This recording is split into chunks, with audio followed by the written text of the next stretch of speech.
Bienvenidos a este análisis de nuestras fuentes. Bueno, hoy vamos a explorar de cabeza las porciones de la Torá conocidas como Behar y Bejucotai. A ver, imaginaos esto. Venimos de leer extensas enseñanzas sobre la santidad en cosas como la adoración, la comida o el matrimonio, ¿verdad? Y de repente, ¡boom!, estos textos introducen un cambio de paradigma monumental. De pronto esa santidad se extiende al dinero, a la tierra, a las deudas e incluso a cómo tratamos a los trabajadores. Es un mensaje profundamente disruptivo, tanto para el mundo antiguo como para el nuestro hoy en día. Y es que, básicamente, la humanidad entera está compuesta por administradores temporales, no por dueños absolutos.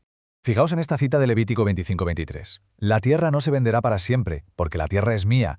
Es increíble cómo una sola frase hace añicos todo el concepto milenario de riqueza y poder permanente. En la antigüedad, una vez que una familia poderosa se hacía con unas tierras, pues se las quedaba a perpetuidad.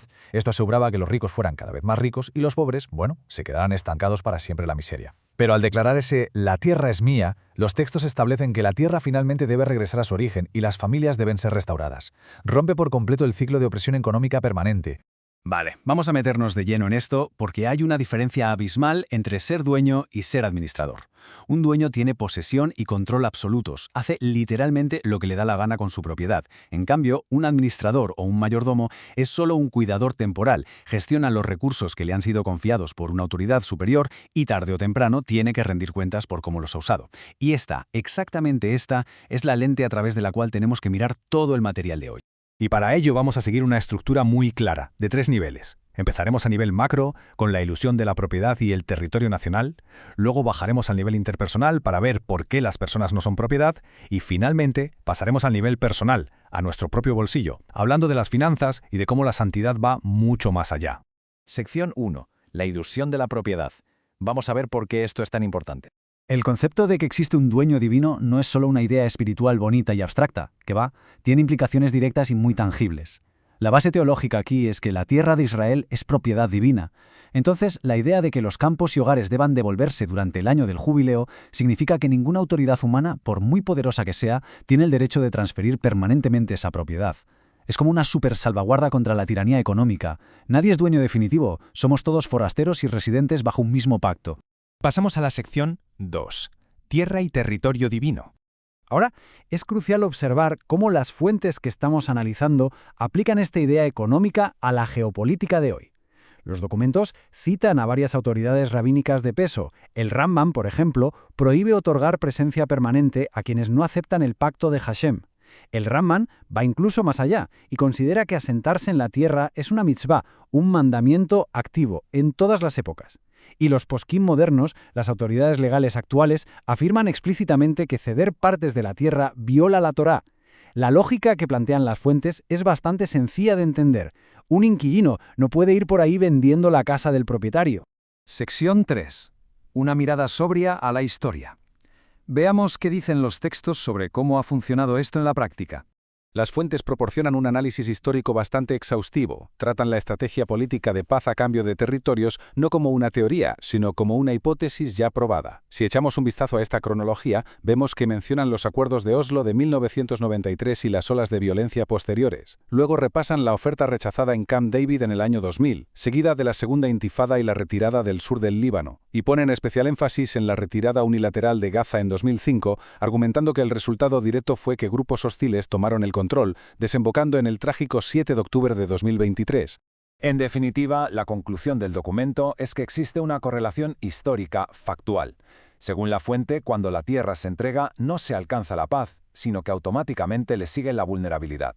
Es un patrón moderno que, según los textos, se alinea sorprendentemente bien con la antigua advertencia bíblica.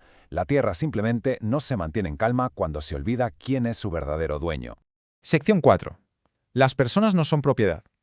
Damos un salto del nivel macro al nivel interpersonal. Si la Torá no permite tratar un trozo de tierra como propiedad absoluta, es lógico que el mismo principio se aplique a los seres humanos, ¿verdad? Para entender lo verdaderamente revolucionarias que fueron estas leyes en su época, hay que mirar el contexto. O sea, en la antigua Babilonia, el código de Hammurabi te metía la pena de muerte si ayudabas a un esclavo fugitivo. En Roma, a los esclavos directamente los crucificaban. Era un mundo donde la brutalidad estaba a la orden del día. En contraste total, la Torá prohibió devolver a los fugitivos, ordenó el descanso semanal en Shabbat para todos e impuso la libertad inmediata si el amo causaba lesiones físicas. De repente, las personas ya no eran mercancía. Ahora, lo que es realmente interesante de esto es la estrategia de los sabios judíos. En lugar de abolir la servidumbre por decreto y ya está, construyeron lo que se llama Hederim, unas barreras protectoras alrededor de la ley. Pensemos en esto. Si el amo comía pan del bueno y bebía vino añejo, el siervo también tenía derecho a lo mismo. Si solo había un cojín mullidito en toda la casa, la ley decía que se lo tenías que dar al siervo. Además, el amo pagaba los gastos médicos y no podía encargar tareas inútiles solo por fastidiar. Básicamente convirtieron tener un siervo en una ruina financiera. Lo hicieron tan poco práctico que se volvió insostenible. Hay un dicho genial en el Talmud que dice: el que compra un siervo en realidad se está comprando un amo. Y el Rambam lo dejó por escrito de una forma preciosa. Señaló que aunque la letra pequeña de la ley pudiera permitir cierta dureza técnica con siervos no hebreos, el camino de la sabiduría exigía extrema misericordia. Y así es como funcionalmente se abolió la esclavitud desde dentro. No hubo que derrocar la ley, simplemente la inundaron de tanta compasión que la institución se marchitó por sí sola. Este enorme triunfo moral de la antigüedad choca brutalmente con la historia del resto del mundo. Mientras esto desaparecía en el mundo judío, siglos después, el comercio transatlántico de esclavos estaba en su apogeo. Fijaos en la tabla. Estados Unidos y Brasil no la abolieron formalmente hasta finales del siglo XIX, y Mauritania en 1981. Es alucinante. Y para que veamos que esto no es solo historia antigua, hay una realidad muy dura hoy en día. El índice global de esclavitud estima que ahora mismo hay 50 millones de personas atrapadas en formas de esclavitud moderna, trabajo forzado, trata de personas. Esto nos recuerda que la defensa de la dignidad humana y el rechazo a tratar a otros como propiedad es un trabajo de todos los días. Sección 5. Diezmando la décima parte. Llegamos al nivel más personal, el de nuestro propio bolsillo. Y esto ilustra de manera brillante de qué va el tema. El antiguo concepto del diezmo animal, o maaser behemá. En aquella época, el pastor hacía pasar a los animales por una puerta estrecha y clink, cada 10º animal quedaba marcado como santo. El principio fundamental aquí es que no se daban las sobras. Esa 10ª parte se separaba desde el principio, demostrando que una porción de todo lo que producimos ya le pertenece a Hashem, sin importar cuánto hayamos madrugado para trabajar. Claro, hoy no vamos marcando ovejas, pero el concepto sigue intacto en el Maaser Kesafim, que es donar el 10% de nuestros ingresos a la tzedaká, a caridad. Es un recordatorio continuo, mes a mes, de que los frutos de nuestro propio sudor no nos pertenecen al 100%. Solo somos los gestores encargados de distribuir esos recursos donde hacen falta. Sección 6. Santidad más allá del templo.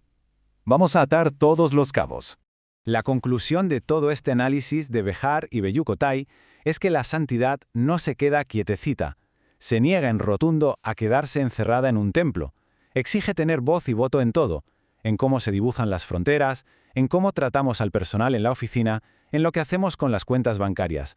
Nos exige gobernar cada activo que se nos ha prestado temporalmente con total integridad. Así que, llegados a este punto, la pregunta es obligada. Si realmente interiorizamos esto, si asumimos que no somos dueños absolutos de nada, sino solo administradores temporales que serán evaluados por su nivel de justicia y compasión, ¿qué cambiaría hoy mismo en nuestras acciones diarias? ¿Cómo trataríamos a los demás esta misma tarde? Es una idea potente que sin duda nos deja mucho en lo que pensar. Muchísimas gracias por acompañarnos en este análisis de hoy. Hasta la próxima.